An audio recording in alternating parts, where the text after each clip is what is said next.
On her right thigh, she dominated the first set, with Valentova rallying in the second before Fernandez sealed the win in the third. Fernandez will next compete at the Pan Pacific Open in Tokyo, facing fellow Canadian Victoria Moboko in the opening round. Barcelona manager Hansi Flick said on Monday that his time at the Catalan club has transformed him. Speaking ahead of Tuesday's Champions League match against Paris, the 60-year-old acknowledged his recent emotional outbursts, including being sent off in Barca's dramatic 2-1 La Liga win over Girona on Saturday. Now, he said, I have more emotions. This club has completely changed me, Flick said, after adding he wants to set a better example for his grandchildren. Well, that's all on the show, but some interesting stories for you on the Breakfast Club. Stay with us. Icons inspire, but the invincible define an era. Witness the unveiling of India's invincible icons on a stage that crowns greatness. CNN News 18 India of the Year 2025 coming soon.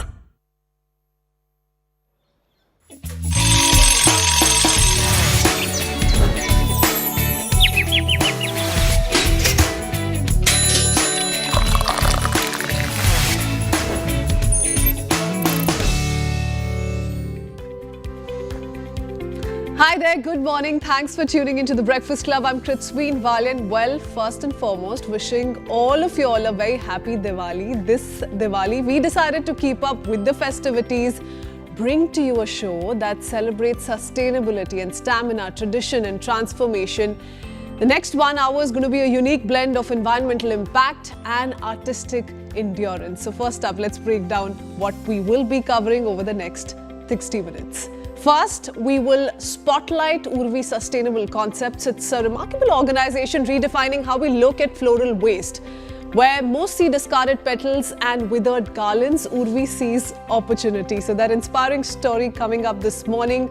We will also keep talking about festivities across the country. We will move over to Srinagar for a bit and what Diwali celebrations in the wake of Operation Sindoor looked like, how Lal Chowk was decked up, and much more in a special ground report. And then we move on to our person of interest, from earth to the stage, with a special feature on a powerhouse of dedication and discipline. We'll be going across to Vidushi Diksha, an accomplished Bharatnatyam dancer who etched her name into history by performing continuously for an awe-inspiring 216 hours. Let that sink in. That and much more coming up in just a bit.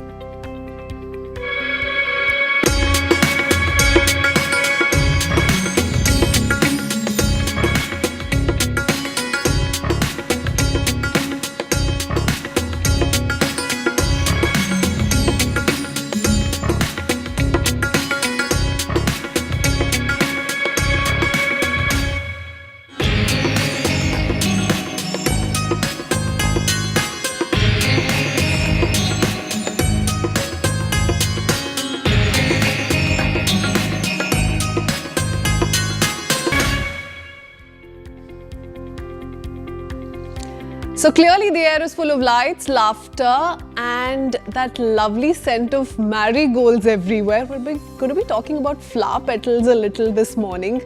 And here's a thought. What if those flowers didn't just end up in the bin once the puja was done with? This year, let's talk about flowers and how they should be given a second life. Recycle them into compost, natural colors or even incense. Small steps, big change. And that's what makes a truly green Diwali, isn't it?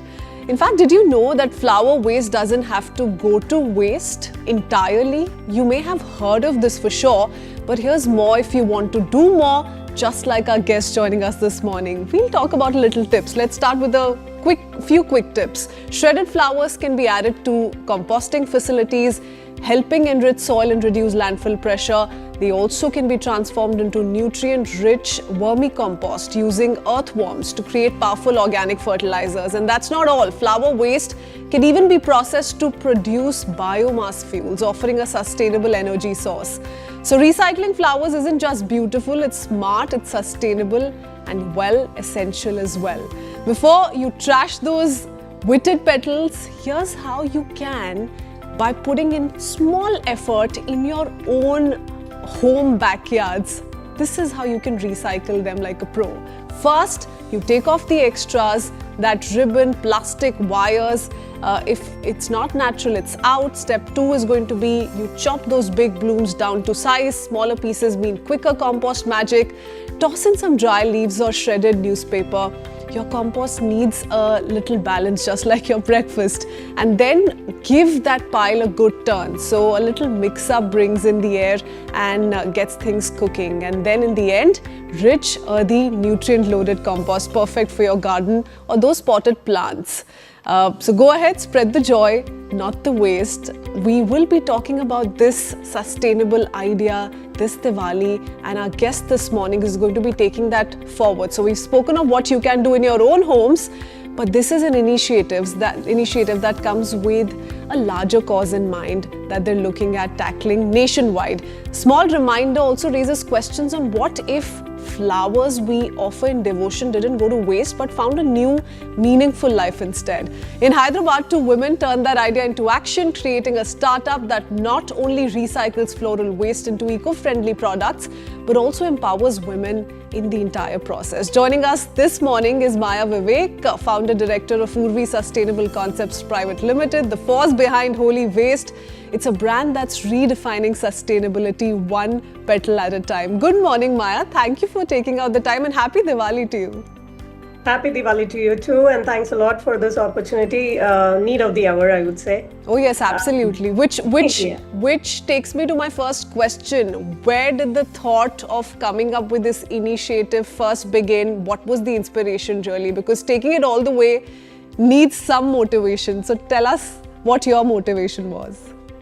Of course, I mean, we started this in 2019, but the idea, of course, came in about end 2018 when we actually watched 2 guys doing this in Kanpur. So we realized that, of course, this is something which is, a problem everywhere in India. And not only in the Ganges, everywhere we did see this problem. So we started this initiative in Telangana in 2019, and we came up with products which were already known, probably like incense sticks and dhoop sticks and all that. What we did was went ahead creating soaps, creating of course compost, and then wax tablets and floor cleaners with the bioenzymes that we made with flowers. Marigold to be specific, and then we were confident of launching the company. So in 2019 we registered the company, and that's how the journey began. So you make it sound very simple, but turning the concept into reality, actually executing it is the harder part. So how did you overcome all of those challenges? To be honest, the idea was well bought by everybody. I mean, the moment we told them that, waste needn't be trashed, it could actually generate livelihood. So this was something which was welcomed by, so our first stop was the temples, which were bringing out a lot of flower waste, and which was actually going into the landfill or into the water bodies in and around Hyderabad. So we went, approached the temple authorities, and the idea was actually lapped up instantly. Then, of course, the challenges began as to, okay, what do we do with the volumes that are coming in? Because a staggering volume, this was something which we learned during the course of our work. Anywhere between 800 to 1,000 metric tons is the kind of waste, flower waste alone, which is generated in any city per day. Let that sink in. Yeah. 800 to 1,000 metric ton per day per city. And imagine where that number goes during peak festive seasons. Exactly. So that goes up to 1,200 to 1,500 in major metros markets like, Chennai, Bangalore, Mumbai, Kolkata. So we knew that, what we were getting into was getting humongous for us. Probably We might have, at an early stage, bitten more than we could chew, but here we are. While I say that it was lapped up easily, setting it up was difficult. And also the journey as to, okay, what do you want to do with flower waste? Is it only the known path of, making incense sticks or compost, or did we want to do something else? So that's where we started this whole thing of, or probably the whole thought of, okay, waste precedes value kind of a thought. Just like how you would say, dar ke aage jeet hai, waste ke aage value hai. That's what we wanted to prove. And so we lapped up, we brought into our wing researchers, developers, product developers, and to see what else is the possibility with flower waste. And yes, today we have actually filed 2 patents, which are yet to be granted though, on materials which could be made with flowers. So it's not been easy. But yes, it's not been undoable either. It was possible. The other lovely part to your story, your initiative was also empowering local communities and women. How did that thought come about? Did you think, okay, now that we're going to go ahead to the implementation stage, might as well look at other aspects to this and ensure that we're, giving this a holistic attempt? For us, the initiative was always tied together. I mean, it was always tied to women. It was always tied to their well-being. We started this initiative in the outskirts of Hyderabad then, and we had access to a lot of semi-urban or rural women who actually were at the employable stage but were not finding employment. People who would want conditions, work conditions which suited them. Like, for example, I mean, early mothers, people who had, or ladies above 50, or, newlywed ladies, or college dropouts for that matter. These were our target segment that we wanted to give employment, that we wanted to give a steady income to. And we were successful in doing that. What we created was an environment, an atmosphere, work atmosphere, where they could come in at the time that was suitable to them, take a small break, go back, attend to their families, come back, and then again start work. So this was something that we kind of created for them. So it was always tied together to the idea of... And if I were to just try and pick a number from you to really look at the story, the growth there, from 2018-19, when this first began and you perhaps reached out to the first set of women to now, how much of an increase are we looking at in terms of purely the number of women who are working with you? Okay, so we started with 2 women actually in 2019. That went up to 12 of them during COVID, and soon after that we had lots of them going back to their villages. Today we are talking about 4 women actually, 4 women full-time with us, direct employment. Okay, and you touched upon my very interesting concept of collaboration. So how you first reached out to temples. Who are the other stakeholders that you're in touch with? What is this entire process that's followed? Because, to ensure that you're being able to collect all the floral waste in one place before thinking what you're going to be able to do with it next is also a big task. It's a huge task. So we tied up, we spoke to markets where there is a lot of flower waste coming up. We spoke to the civic authorities. In fact, we signed up an MOU with, the Municipal Development Authority of Telangana, the government of Telangana, to implement a floral waste management in the temples all around Telangana and also the ULBs. Interestingly, so when you say stakeholders, yes, the state also has been a stakeholder for us. We actually transformed we are in the process of recycling 11 tons of Batukama flowers that came in from, the Guinness record that the Department of Tourism held recently in Hyderabad. So the stakeholders have been communities, they have been RWAs, there have been temples, markets, events, wedding planners. So when we started, we had to go and get flowers from the events to a stage where, we have at least 8 of them around Hyderabad city who know that soon after an event, they can actually come and dump their, flower waste into our facility. So glad that we've been able to create this kind of a ecosystem. Slowly and steadily, yes. Okay, now I, right at the beginning of the program, did run our viewers through a couple of steps that they can follow in their own houses to ensure that they're not just merely dumping their petal waste. But since you're carrying it out at such a huge level, there's a lot more seriousness that comes with recycling, upcycling, and then coming out with products through the entire process. Tell us a little bit about step by step what's followed here when we're looking at flower petals turning to not just incense sticks, a lot more. Yes. So it's simple. Segregation is what it is. So initially we collect flower waste. The mandate is very clear to all the people who are generating flower waste is please keep them separate.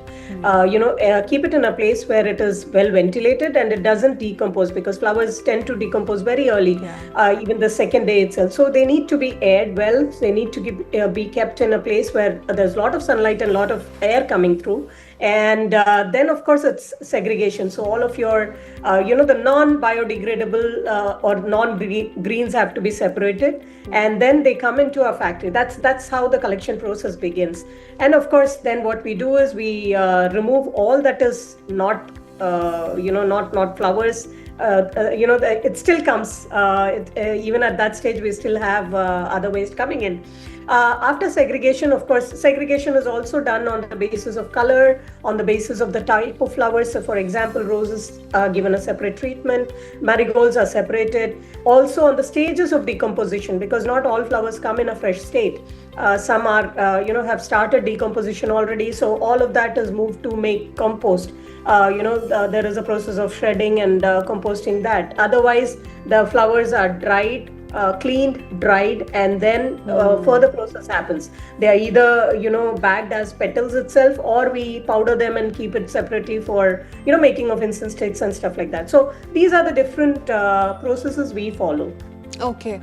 Ma'am, very quickly, because we've had so many sustainable champions join us here on the Breakfast Club, a lot of them have shared stories wherein they've spoken of how the society, at least a section of the society, still, for instance, associates all of those who are looking at waste management, waste collection as something as, if I may just put it in a way that they've gone on to say that they've been compared to being rag pickers, for instance. Have you ever come across people who've reacted like that to your initiative, what you're doing?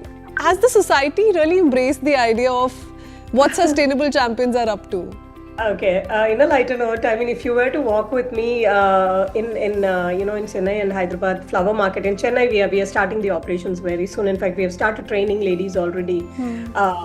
So if you were to walk with me, people would say waste madam baranga or waste madam aa rahi hai, So that's the name that gets associated with you, which is fine. I mean, because this is the journey that you have chosen to be, and we see value in waste. So yes, slowly but steadily we have seen the change happening in in common people, in people next door, where people have started talking about, oh listen, we have this green waste, I mean wet waste from kitchen, what do we do with that? People have started being more conscious about where they dump their e-commerce boxes and the plastic that comes with it. These are all small changes, and definitely in the right direction. We've had an increase in messages or communication from people who are reaching out, asking us whether we would, accept their flower waste from their houses. So definitely a journey. I mean, what has been happening for so many decades or centuries, for example, cannot be undone in 1 or 2 years or in a decade. It does take behavioral change. It does take mindset change. And I guess shows like yours, talking more about it, that narrative has to because that thought in itself, that thought of how you should not just dump your flowers that have died down into your dustbin, and there's so much more that can be done. There's so many people you can reach out to ensure that it's dealt with in a better way, more environment friendly way. Thank you so much, Maya. Thank you so much for being with us this morning and really brightening up our Diwali. Thank you, and Diwali greetings to you and your family once again. Okay, all right. Speaking of festivities, this one question keeps popping up, isn't it? What happens to the sacred waste left behind, festival after festival? So we decided to get down to ground zero. We got you this story. It's a group of everyday citizens turning devotion into action, giving old idols, flowers and even ashes a respectful second life. They call it our sole responsibility. CNN News 18's Kohina gets us this special report. Take a look. Well, every Diwali, Bharat shines a little brighter. But when the lights fade away and flowers wither, has any one of you actually thought who really takes care of what all is left behind? Come on, let's take a look with these pack of Delhiites who've come together and not waiting for anybody else to fix it. They've taken it as their own sole responsibility.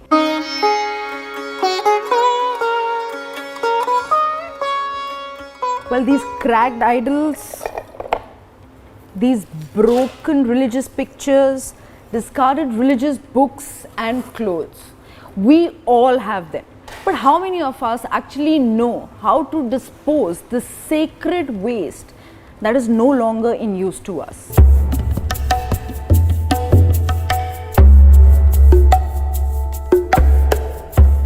This group of Delhiites doesn't wait for anyone else to fix it. They're citizens with day jobs, pooling their own money, time and devotion, because they believe it's our sole responsibility. Segregation करने के बाद हम उनको properly use करते हैं, recycle करते हैं, ताकि जो सामान, जिस आस्था, जिस श्रद्धा से आपने जो पूजा करके हमें दिया है, उसमें एक एनर्जी होती है, तो उस एनर्जी को हम मैक्सिमाइज आगे मल्टीपल कर पाएँ. They collect everything. The used flowers, old idols, discarded religious books, even ashes, and give them a cleaner, sacred farewell. जिनको हम अपने घर में बहुत श्रद्धा से अपनी सुख समृद्धि के लिए लेके आते हैं, ये इस तरह से बिखरी पड़ी रहती हैं और इनका इतना अनादर होता है. तो इस सब को देखते हुए मैंने गूगल पे सर्च किया तो मुझे OSR ट्रस्ट के बारे में पता चला. ये आराम से पूरे सामान की उत्तर पूजा हम उनसे करवाते हैं और फिर हम इनको ये दे देते हैं और ये इसका उचित तरीके से निस्तारण करते हैं. Every offering is given back to the earth. The ashes go to Haridwar, mixed with Ganga Jal before being used in temple gardens. The idols become bricks. The flowers become life again. हम जिस आस्था या जिस श्रद्धा से एक statue की पूजा करते हैं, उससे एक प्रॉस्पेरिटी गेन कर रहे होते हैं, उससे हमारे पास एक प्रॉस्पेरिटी आती है, हेल्थ, वेल्थ, बहुत सारी चीज़ों को लेके. तो once you will dispose in proper religious manner, you will enhance your prosperity. They call it OSR, our sole responsibility, a simple belief that devotion shouldn't end with the ritual. It should continue in how we care, how we clean, and how we give back. Well, this Diwali, don't just light up your homes.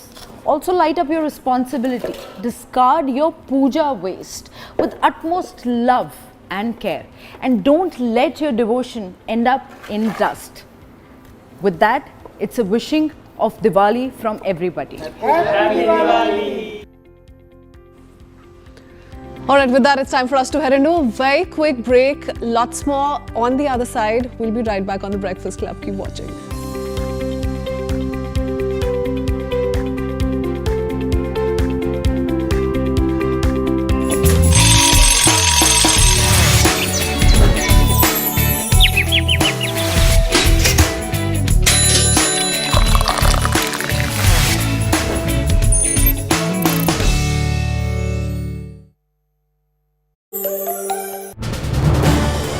This is News 18 Network.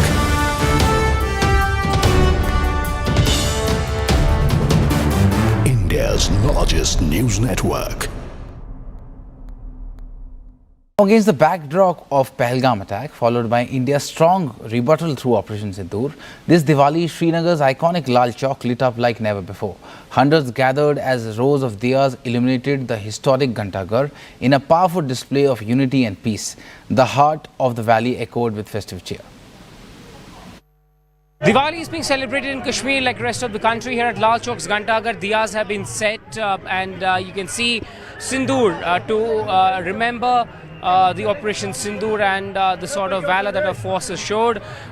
These type of diyas have been lit here at the Lal Chowk. It's a historic Ghantaghar where we are right now, and the Hindu community of Kashmir along with Muslims also turned up to see this festival of lights. This is something which kind of is missing for several years, but people will be doing it in silence. But now you see that a beautifully set up Sindoor written with diyas have been set up at Lal Chowk, and similarly there are the other play. I'll show you. I'll ask my VJ to come and show you that some distance away from this place there are also diyas being lit, firework taking place, and also a bhajan is also going on at the same time. The Festival of Lights is something which excites people, brightens our lives, and to remember that the festival like this, you'll see how many people have gathered here at the Lal Chowk, the Shri Center. Many number of people have gathered here, and you will see from here now, see the entire Lal Chowk looks decked and decorated.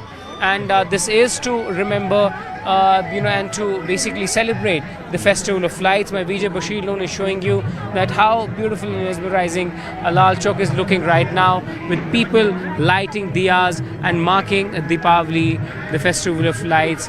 And this is something which are heartwarming visuals coming in from Kashmir.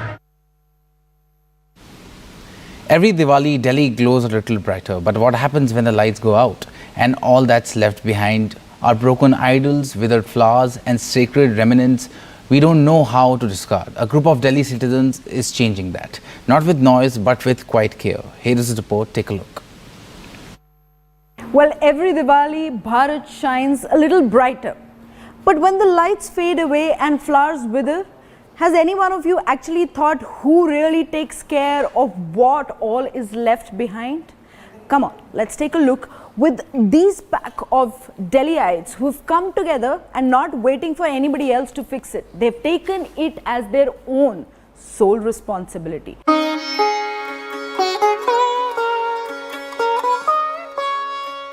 Well, these cracked idols, these broken religious pictures, discarded religious books and clothes, we all have them. But how many of us actually know how to dispose this sacred waste that is no longer in use to us?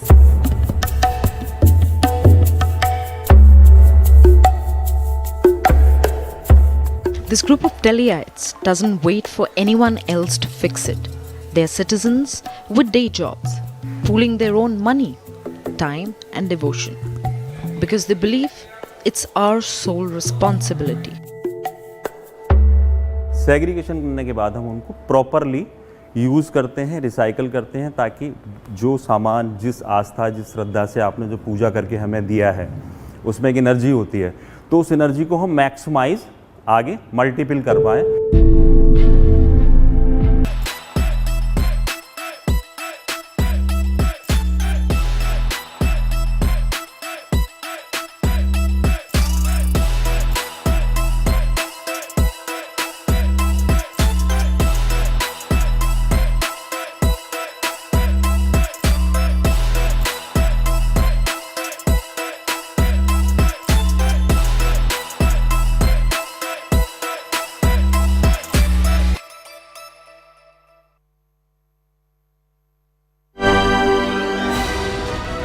To be an invincible icon, you need 3 or 4 things. I think 1 is commitment, 2 is impact, 3 is courage.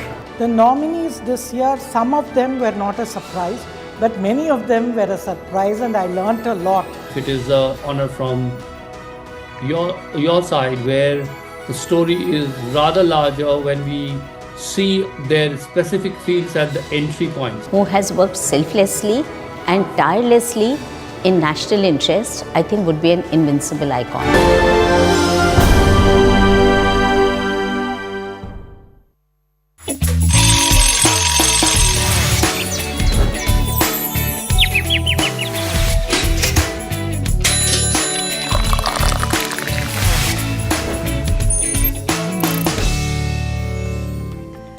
While welcome back. As the sky sparkles and the lamps continue to glow, we want to take you to Srinagar against the backdrop of the Pahalgam attack, followed by India's strong rebuttal through Operation Sindoor. This Diwali, the iconic Lal Chowk lit up like never before. Hundreds gathered as diyas illuminated the historic Ghanta Ghar in a powerful display of unity and peace. The heart of the valley echoed with festive cheer. Ishan Vani gets us this very special report. Take a look. Diwali is being celebrated in Kashmir like the rest of the country. Here at Lal Chowk's Ghanta Ghar, diyas have been set and you can see Sindoor to remember the Operation Sindoor and the sort of valor that our forces showed. These type of diyas have been lit here at the Lal Chowk. It's a historic Ghanta Ghar where we are right now, and the Hindu community of Kashmir along with Muslims also turned up to see this festival of lights. This is something which kind of is missing for several years, but people will be doing it in silence. But now you see that a beautifully set up Sindoor written with diyas have been set up at Lal Chowk, and similarly there are the other play. I'll show you. I'll ask my VJ to come and show you that some distance away from this place there are also diyas being lit, firework taking place, and also bhajan is also going on at the same time. The Festival of Lights is something which excites people, brightens our lives, and to remember that the festival like this, you'll see how many people have gathered here at the Lal Chowk, the Shri Center. Many number of people have gathered here, and you will see from here now, see the entire Lal Chowk looks decked and decorated.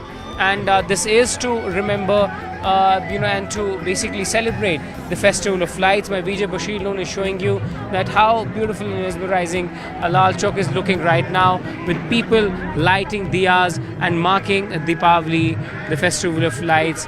And this is something which are heartwarming visuals coming in from Kashmir. Okay, coming up next after a very short break, our person of interest this morning, Vidushi Diksha, joins us from Udupi. She has set a new world record of dancing for 216 hours straight over 9 days. We'll be going across to her in just a bit. We'll be right back. Keep watching.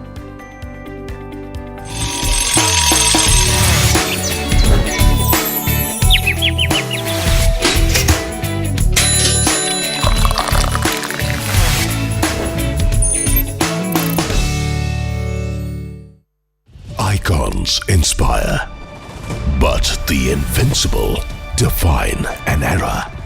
Witness the unveiling of India's invincible icons on a stage that crowns greatness.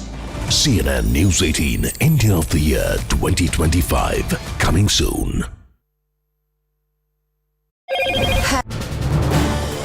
This is News 18 Network.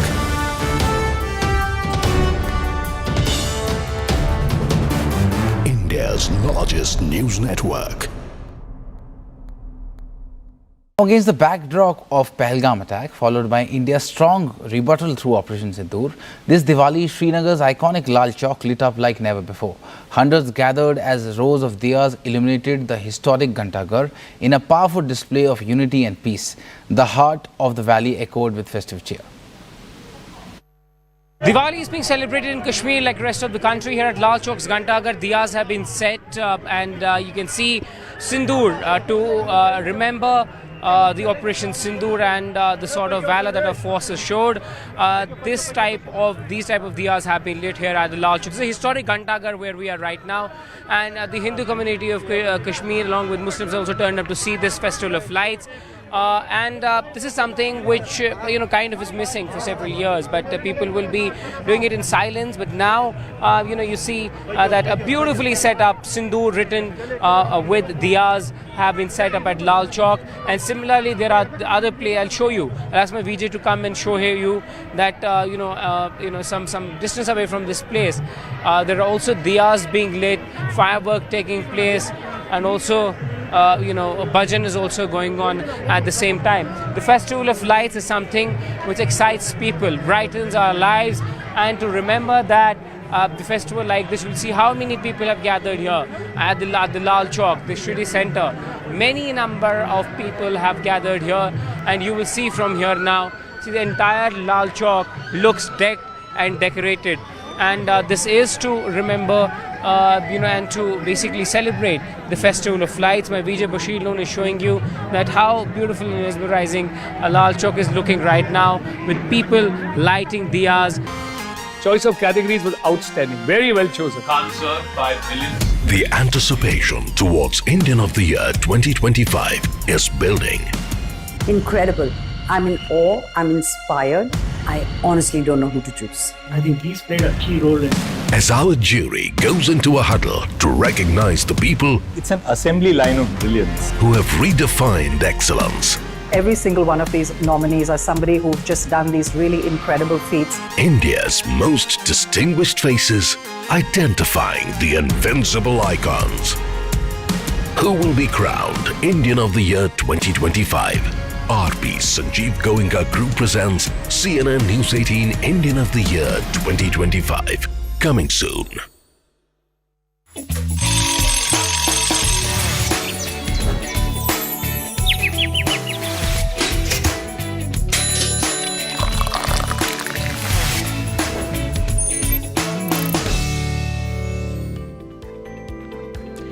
Welcome back. We're now going to be talking about a talent that kept dancing to the tunes of her favorites for 216 hours straight. Let that sink in. That's 9 straight days of pure passion, rhythm and unstoppable dedication. Yes, we're talking about Vidushi Diksha from Udupi, who just attempted this mind-blowing world record in Bharatnatyam. She danced her heart out for 216 hours non-stop.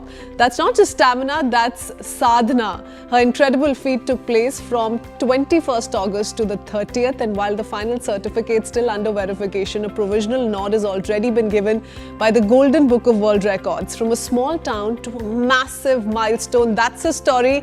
Vidushi is turning tradition into triumph, and she's joining us this morning on the Breakfast Club to talk to us about her story. Hi Vidushi, hope you're doing well. Vidushi, dancing for 216 hours straight. You've literally crushed your previous best of 170 hours. That's just wow. Tell us first up about, what your motivation is, the powerful emotion that first ignited your Bharatnatyam marathon journey. Actually, the unforgettable moment is the winning moment, obviously. That too, more than winning, I was feeling that emotion that everyone had near me. I could feel it, like my students on my left, my parents, my friends in the front, and audience, and my husband in the back, and my supporters. They were all beside me. That was the moment when I felt that this is the success, not only my success, all of their success, like the happiness in their face. Few people cried also. So that made me very happy, and that was the most unforgettable moment when everyone who was close to my heart were near me when I was succeeding in something, and I achieved what I wanted. We're looking at some of these visuals of yours, Vidushi, and you look so lovely.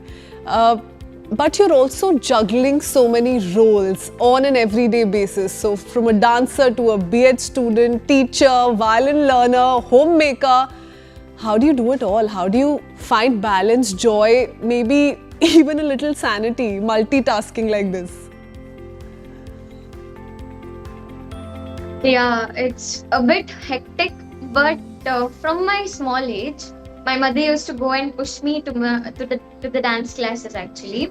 Literally, she pushed me every time. She used to tell me, you go to the classes and you attend the classes, at least for the money we are giving you. Literally, she used to tell that and scold me. Sometimes beat me up also. But I was least interested in all these things. I'm a very lazy person, actually, to tell. I'm a very lazy person. That is one side of my character. The other side is that I'm very active. If I do something, I'll keep on doing it. For example, I used to do art, like mandala art and all. If I start doing it once, I continuously do it. If I start today morning, I can do it whole night also till the next morning. So for 24 hours at one stretch. So yeah, because I have that two phases. I'll be lazy sometimes, I'll be active few other times also.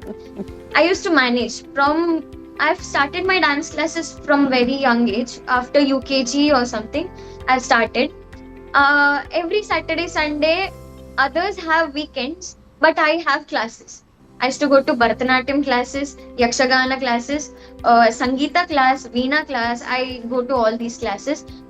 That's why you could pull off 216 hours. Explains why. Vidushi, let's now rewind a little to 3:30 p.m. on 21st August, the very first step of your 9-day marathon. What emotions were you going through at that time? Was your heart racing with excitement? Was there nervousness? What was it like?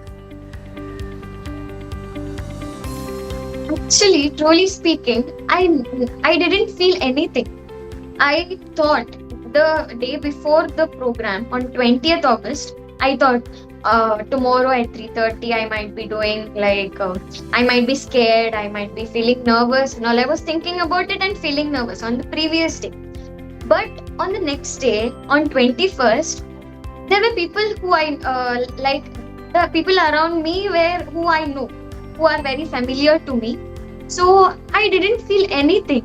They were media people, they were asking me about what I'm going to do and taking interviews of me. I was least interested in all those things. I just wanted to start, and my concentration was only on the 9th day. Okay, on 9th day at the same time I'll be completing. That's what was going on my mind. Nothing else actually. I was not excited also, I was not nervous also, I was not scared also, because maybe I knew that I was going to do it because of to my passion. So nothing special, but yeah, I was a bit happy, I guess, because I was starting, and my goal was just on the 9th day. My concentration was on the 9th day. That's all. Vidushi, you're telling us that you did not feel nervous, you were not scared of even looking at attempting 216 hours before you actually made that happen. So that's not just dancing, that's not just a record. You know, it speaks of how you put your sweat, rhythm, everything, and sheer determination all together.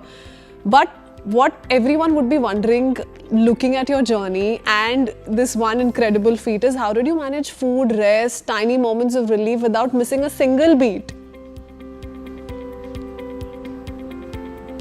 Yeah, actually the main thing here is power nap. The main thing to balance is also the sleep itself. Food, I used to consume liquid food because hard food is way hard to consume because it takes time, and I might feel sleepy after a while. So I used to take liquids most of the time. In the morning I used to take idli, and after that I used to take most of the things liquid only. It is very easy to drink. I used to go inside after one dance, take a sip and come back in just 10 seconds or something. So that's how I managed food. And sleep is because of power nap. In meditation, we had practiced power napping for 10 minutes or 15 minutes. So when I get rest time, I used to do that power nap. I used to meditate and do the power nap so that my energy also increases. And I used to keep for my health, I used to keep my leg up and take rest because I had that problem of blood going, and my legs got swollen. So because of that, I had few health issues there, but that never bothered me. Yeah, this was the process. Lovely. Vidushi, you began by telling us that you've been dancing since you were in UKG. So very early on you picked up Bharatanatyam. Tell us a little bit about your younger days. So growing up in Arur village in Udupi, you've spoken a lot about your humble beginnings. How did your younger days, your childhood shape your story of the day? So discipline, resilience, would you credit that for where you are today? Yeah, actually, as a person from a small village, we usually don't get exposure to the outer side world, and we also don't know what is happening there and how we need to behave or whatever it is in a public space or something. Everything we don't get so much of exposure. That too, being from a very middle class family. My father is a driver, and my mother works in a school's hostel. So, being from a very middle class background, I never thought I could do this, and also I never had any kind of dream that was so big because of all the disadvantages that I had. Like we were poor, we didn't have any idea about what to do. But my mother was very interested in Bharatanatyam or any kind of dance, or she wanted me to do something other than sleeping that I do usually. So she wanted me to do something. That is why she joined me to Bharatanatyam classes. At that time, actually, what happened is we used to save 100 rupees for a month. When I was small, my mother used to save 100 rupees. In that, she used to remove 75 rupees for my Bharatanatyam class fees and 25 rupees for the whole month's expenses, extra expenses, after all the expenses, if anything comes. In such hardships, she has sent me to Bharatanatyam classes, and I have learned there. Okay, lovely. Vidushi, now every successful story has the contribution of a lot of people behind the scenes. Who in your team kept you smiling, kept you hydrated, perhaps even kept you going in the toughest moments? My husband, because he's the one who left sleep with me, who didn't sleep, and even now he's struggling along with me, leaving all his work and keeping it aside for me. I don't think anyone would do that. So selfless person. He's a very selfless person. I'm the most luckiest wife, actually, to be his wife. I'm very lucky, and he loves art. Like even today, if I dance something, or if I ask him, is this choreography nice, or is this expression nice, or something, he'll be like, yeah, you have to do that, you have to do this, add this, it's very nice. He's very encouraging. Even in the midnight, if I wake him up and ask him something, he's very responsive, and he doesn't have any problem. And more than that, he loves me unconditionally. So I feel very lucky, and he's my hero, along with my parents also, because they are also unseen actually. Their struggle from my childhood, or everything. So all the three, my parents and my husband.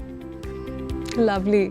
Vidushi, now let's forward a little to 30th August. So we've spoken of when it began for you, right before the 9-day journey commenced.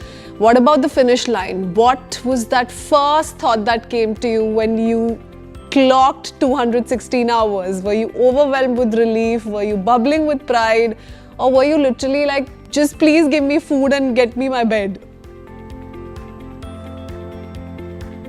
That time, I was blank, I guess. Even while giving this final speech, I was not aware of where I am and what I'm doing.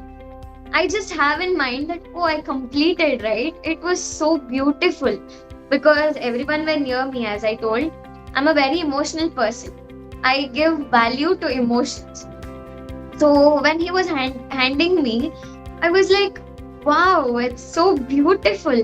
Like, I don't know what emotion I was going through, but it was very mixed emotion. And also, like, getting it in front of the people I love was very, very happy. I was feeling very happy actually. It was very beautiful actually. Okay, and on a lighter side, Vidushi, were there any hilarious moments, perhaps ultra sleepy moments during those 9 days? You know, any funny stories that come to your mind that you'd like to share with us? Yeah, it is kind of connecting. Actually, that day when my mom woke me up, I woke up and I sat, it seems. I sat and I'm dancing there only. I didn't go to the stage, backstage where I take my nap. I'm dancing there. My eyes are closed, just my legs and hands are moving. And yeah, that was very hilarious moment. Then my mother gave me half a minute or so because the time is ticking, right? Yeah. After that, she woke me up very, very badly, I can tell. She scolded me, "What are you doing?" and all. So then I went back and started dancing. This was at the time only, like early morning, 3:30 or something like that. Okay, Vidushi, we're going to have to let you go. But before that, I do want to ask what your plans for the future are. What next for you? Are you looking at setting new records or coming up with fresh choreographies, or you just want to give your time to your students? Next plan is concentrating on my students, because as I'm a Vidushi, I've been doing classes for a long while. Next, I'm going to concentrate on my students and on myself, on learning more and more, because there is no end to learning, as we all know. Even though we complete a certain level in our art or Bharatanatyam, there is no end to learning. We can learn from our students also. I also learn from my students, looking at them, like certain things. We all get to learn from everyone. So I'm just concentrating on my students and myself and doing good choreographies and proving myself. That's what. And no more records. Okay, lovely. Vidushi, thank you so much for taking out the time, and thank you for sharing your lovely story with us. Well, with that, we keep up with festivities and Diwali celebrations across the country. They weren't just limited to India. Do remember, these celebrations have been taking place worldwide, and people from all over the world in India have also been celebrating in their own style and fashion. CNN News 18 celebrated Diwali at the Australian High Commission. Siddhant Mishra, in fact, gets us the special report. Take a look. So guys, I have got access to diplomatic Diwali party going on in Chanakyapuri at Australian High Commission. In fact, I'm just going to enter the party. So today I'll show you that how these diplomats, ministers, high commissioners celebrate Diwali in New Delhi. So you can see this Diwali is full of color, vibe, the dance performances are going on, the dhols are being played, and there's also lovely food, amazing food which I could see from here. So we will get inside the party and we'll show you that how in New Delhi diplomats celebrate Diwali.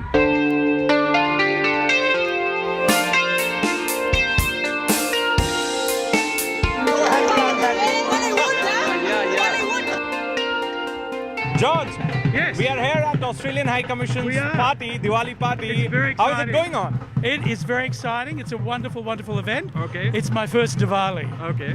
Yes, I've been in India since February, so about 7 months. Yeah. And I don't know if you know that. Have you watched Bahubali? Yeah. They think Yeah, I you look like Katapa. Katapa, yeah. Yeah, but he was not Punjabi, yeah? Yeah. Yeah. You're Punjabi Katapa. I don't know, Sardarji. Punjabi someone called Australian me. Katapa. Maybe, yeah. But it's a great event. It's great to be here.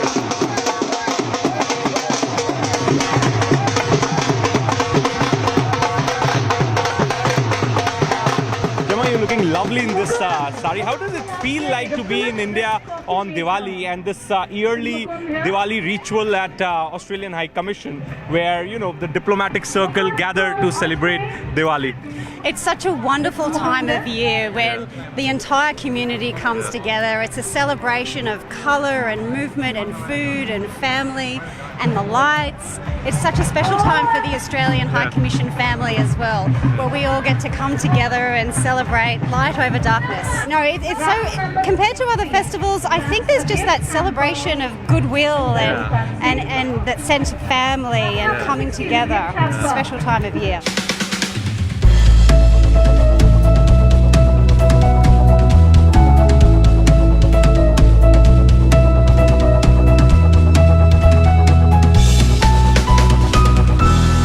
Tom हमारे साथ जुड़ रहे हैं. Tom, Australian high high commission में diplomat हैं जो कि हिंदी में बात करते हैं। टॉम नमस्ते।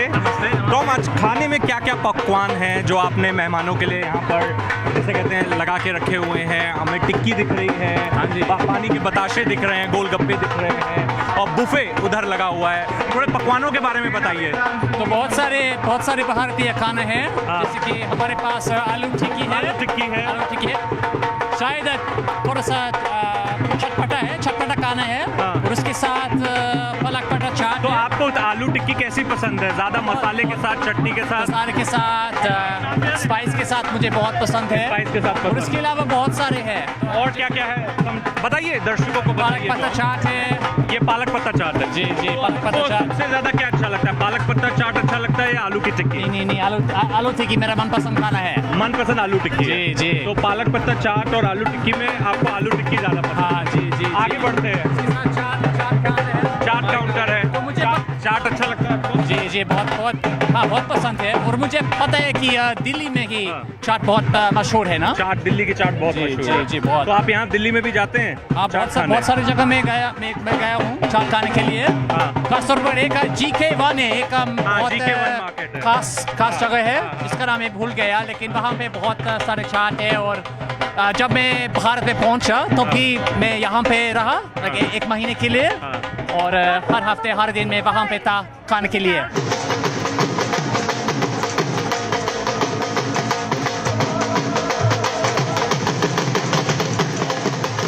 Ma'am, how does it feel being in India on Diwali? It is absolutely amazing. Now, of course, we celebrate Diwali in Australia with our beautiful Indian diaspora there, but this has a completely different feel. It feels like you're immersed in it. You're immersed in Diwali, in the meaning of Diwali, but it's also such a beautiful reminder of those really important and strong people-to-people links that Australia shares with India. Is this your first Diwali in India? It is my first Diwali. It's not my first trip to India. I came to India in Hyderabad as a professor before my political career, but it is my first trip to India and my first official visit to India as a minister, and particularly during this auspicious occasion of Diwali. What do you like the most here? The food, ambience, vibe, or High Commissioner's dance? The people. The people. The people.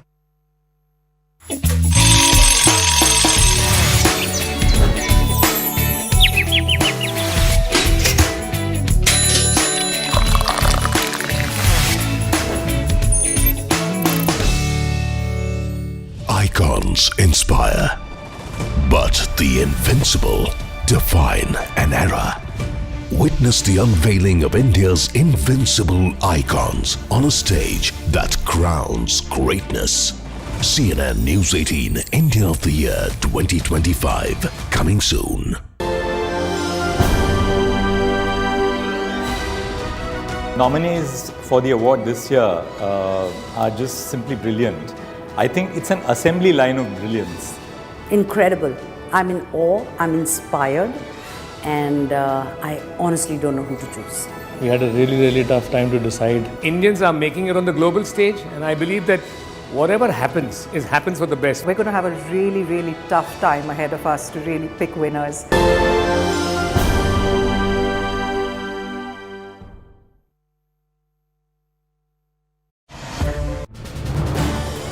This is News 18 Network.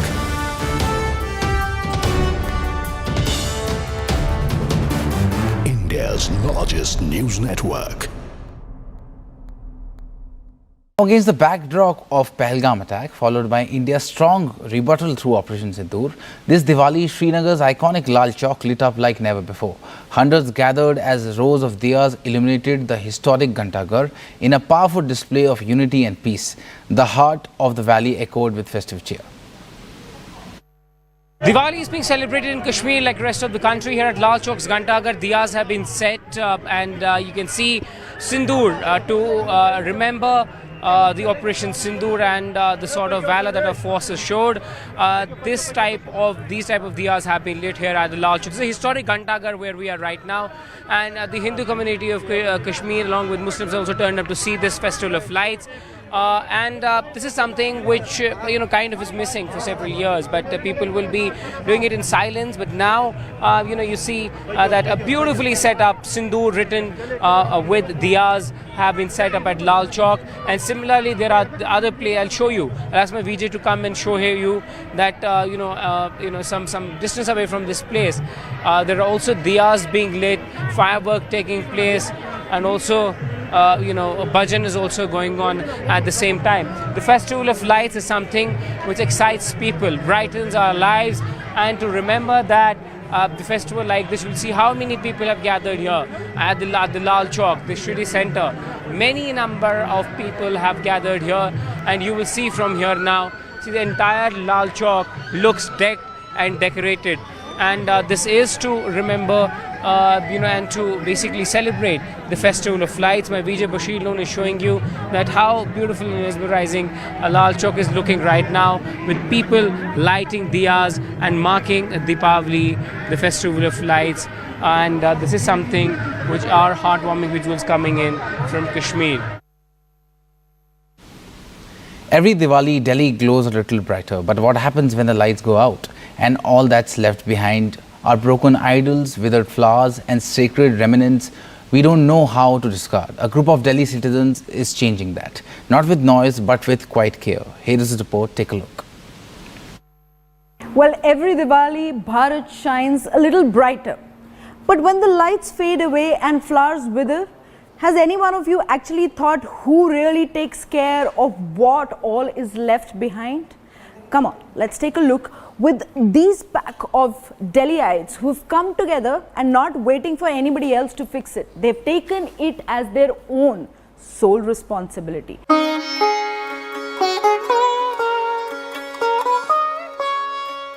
Well, these cracked idols, these broken religious pictures, discarded religious books and clothes, we all have them. But how many of us actually know how to dispose this sacred waste that is no longer in use to us?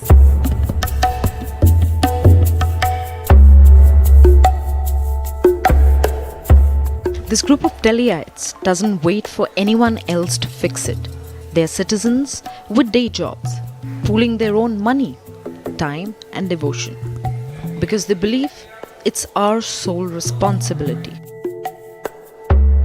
Segregation करने के बाद हम उनको properly use करते हैं, recycle करते हैं, ताकि जो सामान, जिस आस्था, जिस श्रद्धा से आपने जो पूजा करके हमें दिया है, उसमें एक एनर्जी होती है, तो उस एनर्जी को हम मैक्सिमाइज आगे मल्टीपल कर पाएँ. They collect everything. The used flowers, old idols, discarded religious books, even ashes, and give them a cleaner, sacred farewell. जिनको हम अपने घर में बहुत श्रद्धा से अपनी सुख समृद्धि के लिए लेके आते हैं, ये इस तरह से बिखरी पड़ी रहती हैं और इनका इतना अनादर होता है. तो इस सब को देखते हुए मैंने गूगल पे सर्च किया तो मुझे OSR ट्रस्ट के बारे में पता चला. ये आराम से पूरे सामान की उत्तर पूजा हम हमसे करवाते हैं और फिर हम इनको ये दे देते हैं और ये इसका उचित तरीके से निस्तारण करते हैं. Every offering is given back to the earth. The ashes go to Haridwar, mixed with Ganga Jal. Inspire, but the invincible define an era. Witness the unveiling of India's invincible icons on a stage that crowns greatness. CNN News 18 India of the Year 2025 coming soon.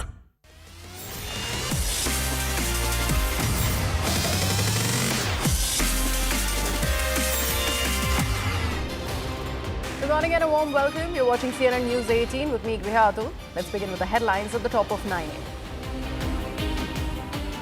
Delhi wakes up to toxic air with the air quality index worsening to the severe category in most areas. Nominations done, but confusion prevails in Mahagathbandhan. RJD announces 143 candidates. Seat overlap with Congress in few areas.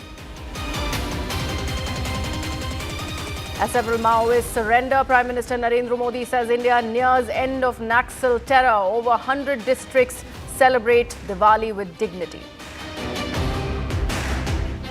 Protests in Pune after a video showing Muslim woman offering namaz at the historic Shaniwar Wada went viral on social media.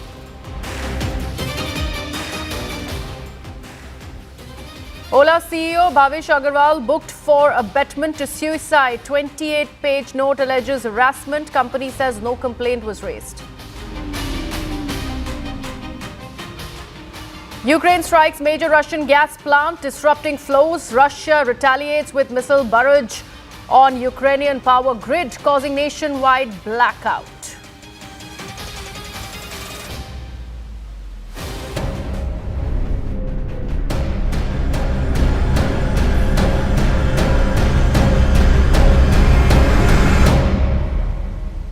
Day after Diwali celebrations, Delhi is choking as the AQI has shot up due to the toxic smog that hangs over Delhi NCR. As residents of the national capital celebrated the Festival of Lights with fireworks on Monday night, Delhi's air quality took a sharp hit, with the majority of monitoring stations entering the red zone. Although the Supreme Court had permitted the use of green firecrackers between 8 p.m. to 10 p.m. on the festival day, celebrations continued.